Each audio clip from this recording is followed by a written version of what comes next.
continues to strengthen it as it moves to the west. Now, so the big question is going to be the middle of next week near the islands. And then high pressure to the north. Does it affect the East Coast? How far west does it come? All those are open questions at this time, but this is a system that we are going to watch. All right, back to Mike Seidel in Sugar Land, Texas. Mike? Okay, Brian, a lot to look forward to, or maybe not, but we'll keep you updated here on the Weather Channel. We don't need any more rain here in Texas and Louisiana. More to come. We'll check back in with Mike Bettis. He's down in Galveston, where it's been a windy afternoon, and they still have some rain in the area. That's next at the top of the hour.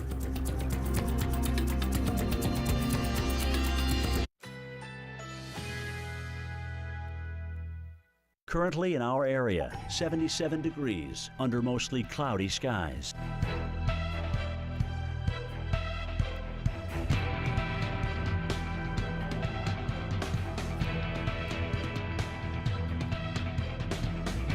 Tonight, partly cloudy skies, low 58. Winds north-northeast at 5 to 10 miles per hour. Wednesday, partly cloudy.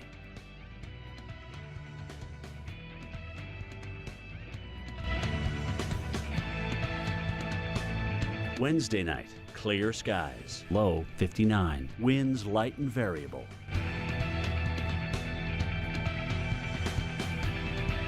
Here's our 7-day outlook.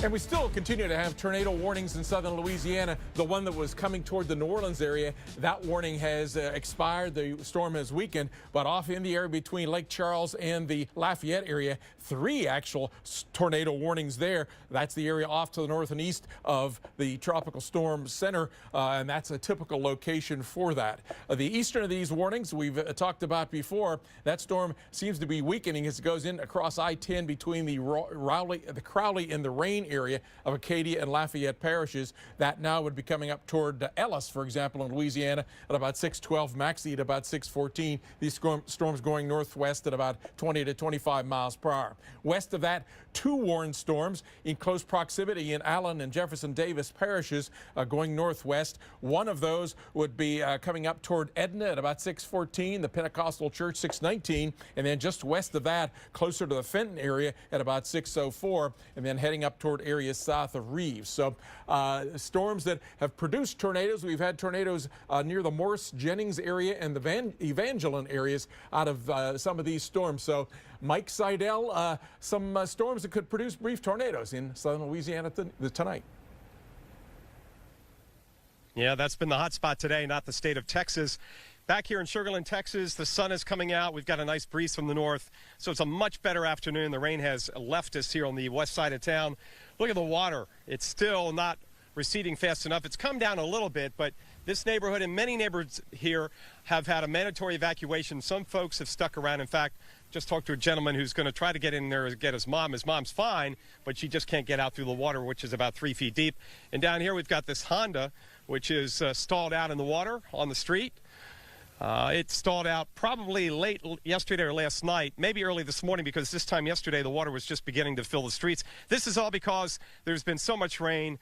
It just can't drain fast enough through the drainage system into the Brazos River, which is expected to crest in nearby Richmond sometime on Friday. That's the current forecast. Let's go back to Atlanta. The lab, Brian Norcross, with more on Harvey's rains in the short term. Fortunately, Brian, the rain is over here. We're going to have a nice sunset, and we're going to be dry at least until next Tuesday. Yeah, it looks like a weekend for drying out, but that doesn't mean the flooding is going to end everywhere, because some of that water that's upstream still has to come downstream. By the way, there's a report out there that there was a measurement of 51.88 inches of rain just north of Baytown there, and that's possible. It has not been confirmed yet by the National Weather Service, but that is a possible reading. The other readings near 50 inches, not too far away. Okay, let's take a look at the latest here that we have on the tropical storm. And here you see the 50-mile-an-hour winds located near, just to the north of the center, right by the shoreline there. And it is moving now to the north-northeast at 6 miles an hour. So there it is, just offshore, just far enough offshore that it is able to strengthen some.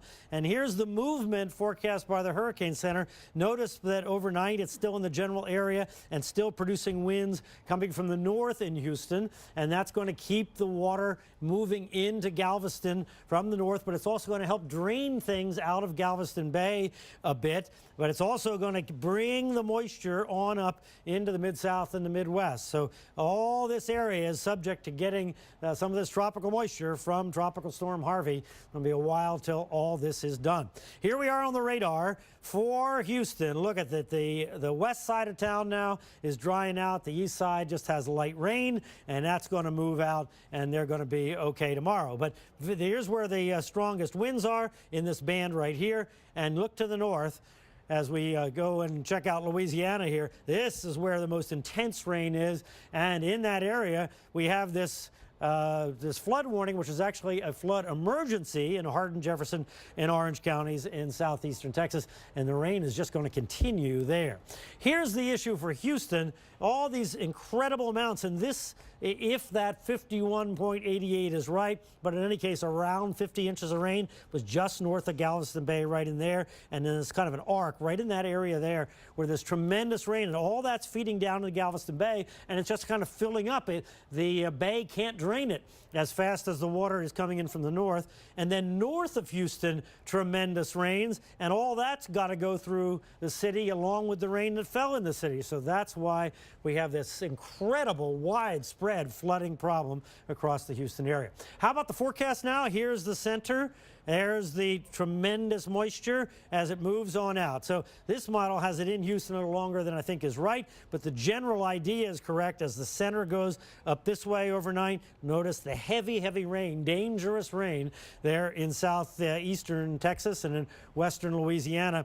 Continuing on, you see occasional heavy downpours all along here, but still tomorrow in the same place, the way the storm is kind of pivoting around and keeping the rain in there. So that's going to be a story over there in that part of Texas as well. No doubt a serious, serious problem.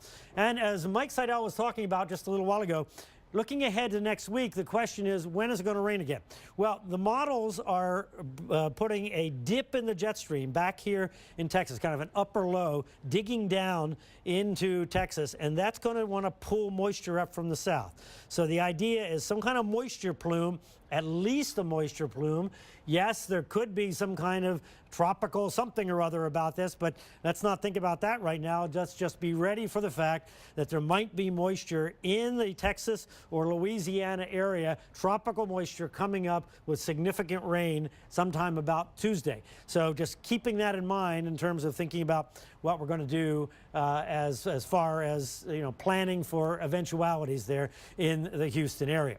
And looking at the water vapor, this kind of tells you the story. A lot of things you can see in the water vapor. Look at it digging down here. You can see the jet stream. Can you see it pushing down in the texture in that?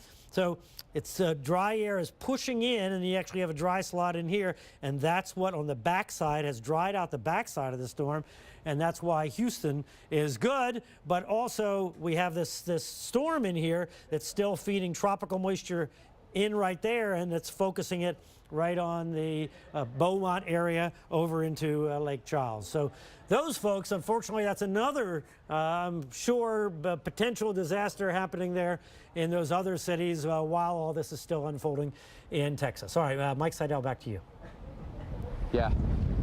All right, I'll take it from here, Brian. Thank you very much. We're in Galveston. Meteorologist Mike Bettis with you, and I want to show you what's going on here. We get a vantage point now from the 6th story of a garage, and look down on Galveston right now as we've taken on a flooding from the heavy rain. In fact, historic rain, 8 inches today, now putting us over 26 inches for the month, the wettest month in Galveston history. But also keep in mind we're getting a pretty strong north wind, and that's coming in on the channel here, out of the Gulf.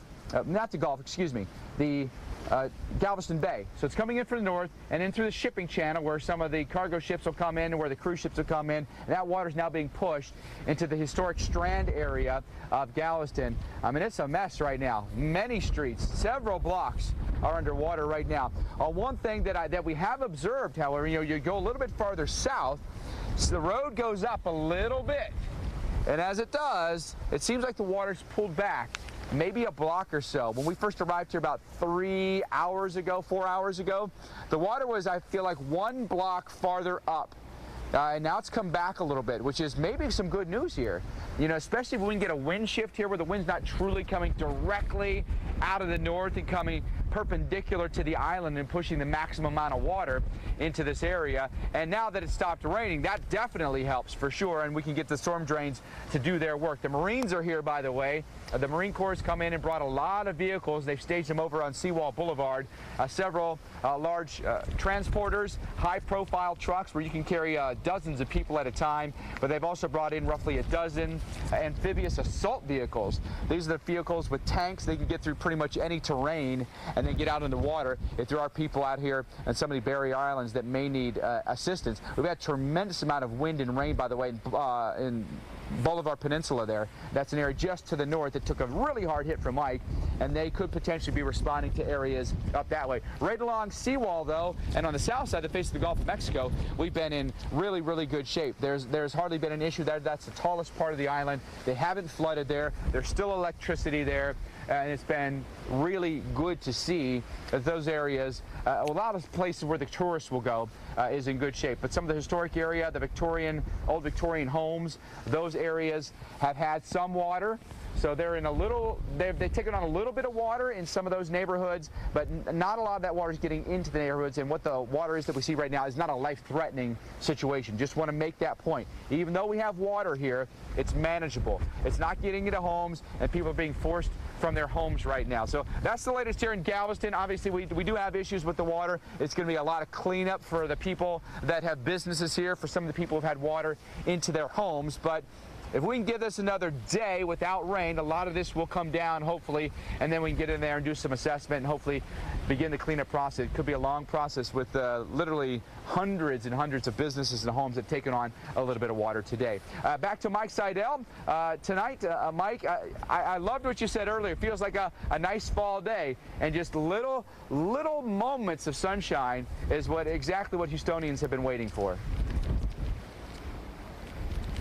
Indeed, this is just a real turnaround here in the western suburbs of Houston. We're out in Sugar Land, about 25 miles from downtown on the southwest side. The sun is out. It's turned partly cloudy as the drier air is wrapping in on the backside of Harvey. Finally, I mean, this has been a ridiculously slow-moving storm, and that's why we've had all the issues.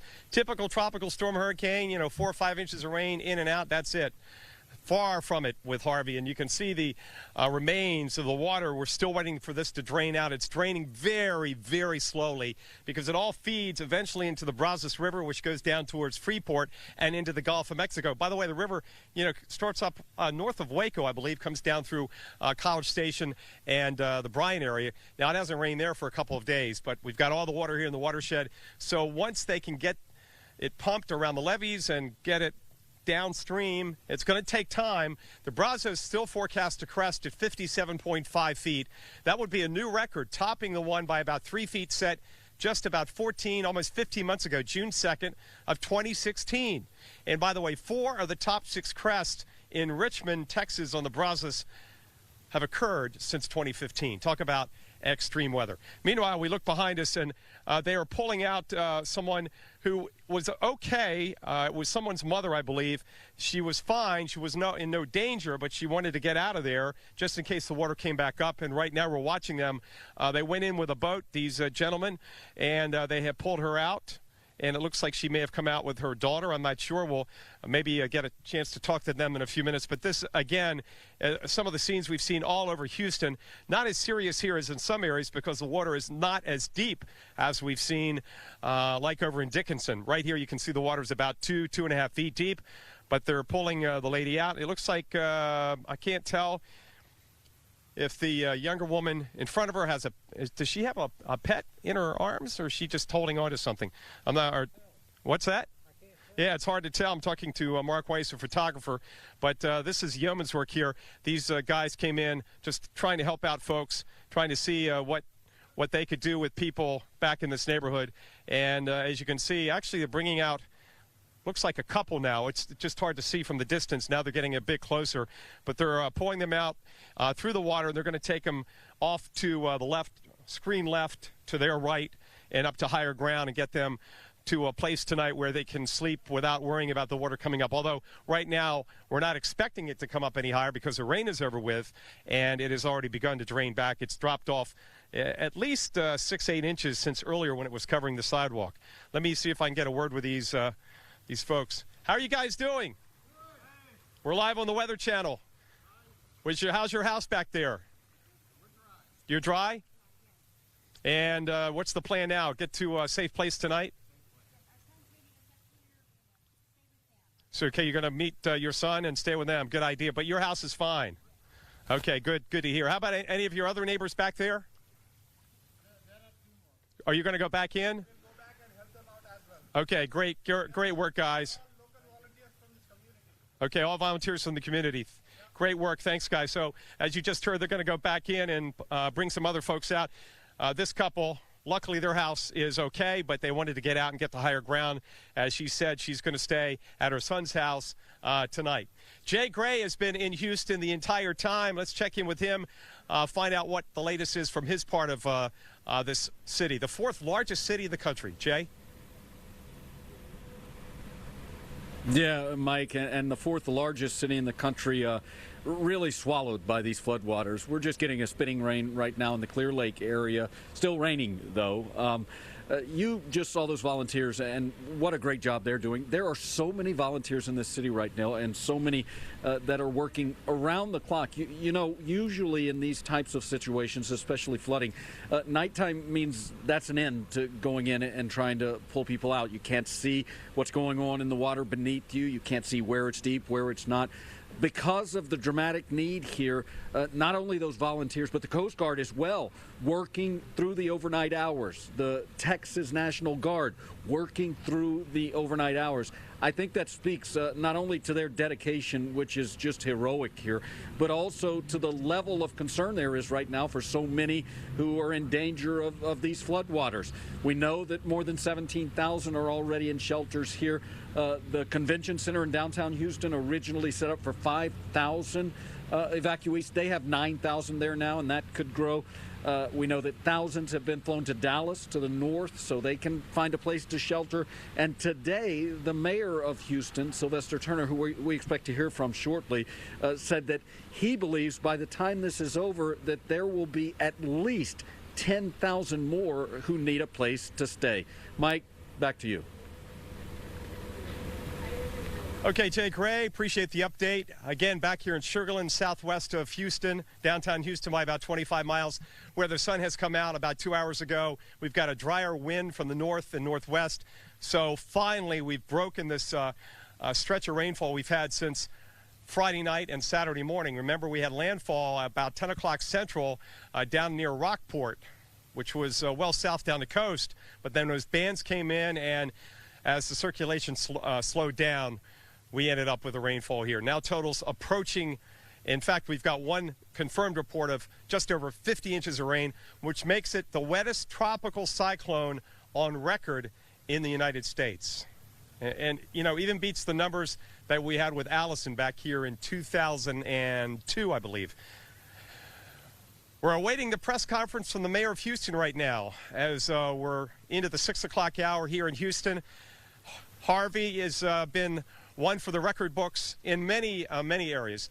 Not the strongest winds. It came in as a Cat 4, but still we're talking about the first Cat 4 to hit Texas since 1961. Let's go back to Mike Bettis down in Galveston, where it's still windy, and it's certainly not as bright and sunny as it is here in Sugar Land. Mike? Yeah. You know, I think it was interesting, Mike, but, you know, way before this thing made landfall, we were watching it come off the Yucatan Peninsula of Mexico, and some of these forecasts for big rain were in the forecast. We all were like, okay, like really the benchmark is Allison. Could anything really surpass Allison? That was 3 feet of rain. Could that really happen? I thought a lot of us were very probably suspect of that forecast. Here to find out, it was going to eclipse Allison by a wide margin. Allison would be the baseline, and everything would just pile up on top of what Allison's rain were back in 2001, the only tropical storm name to ever be retired. We're in Galveston, by the way, which has, for the most part, been spared from Harvey. But if you take a look at what's happened today, we've actually had record-setting rain, over 8 inches. We've had some flooding in the streets, and we've also had some north side wind. Now that we're on the west side, northwest side of Harvey, now we're getting the north wind here. So this is the back quadrant of the storm, and what's happening is it's pushing the water from the channel, from the Galveston channel, the ship channel there, and Galveston Bay in to Galveston. It's the shallow side is on the north side. It's the unprotected side, and so you've got a little bit of water coming from there. But as that wind dies down some and as it shifts just a little bit, we don't think we'll get a whole lot more water. In fact, I would be surprised if the water got any higher. In some areas, it even looks like it might be pulling back a little bit as the storm drains are now keeping up with it a little bit better. All right, so we are awaiting the mayor of Houston to speak. Apparently, Sylvester Turner has stepped to the podium. Let's take a listen.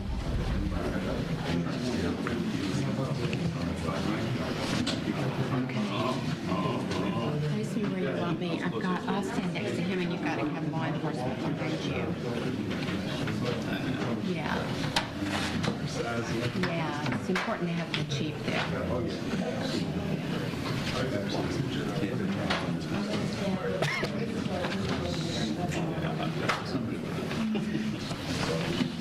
Okay, let's get started. There are several things that I want to speak about. You know, based on what we get from the Weather Service and the news reports, the end of the rain may be in sight. The east side of I-45, there's only about 2 to 3 inches of rain over the next 24 hours. That's good news. On the west side of I-45, 1 to 2 inches. That's good news. Storms are moving to the east. Some winds gust about 30 miles per hour range here as storm center passes by, and by Thursday, we are clear for 2 to 3 days, assuming things remain on track. So that is good news. But the 1 trillion gallons of grain still have to go somewhere, and the reservoirs and the lakes across the region will cause flooding. We know that they've already caused flooding. So we're not done with the flooding, even if the skies are clear.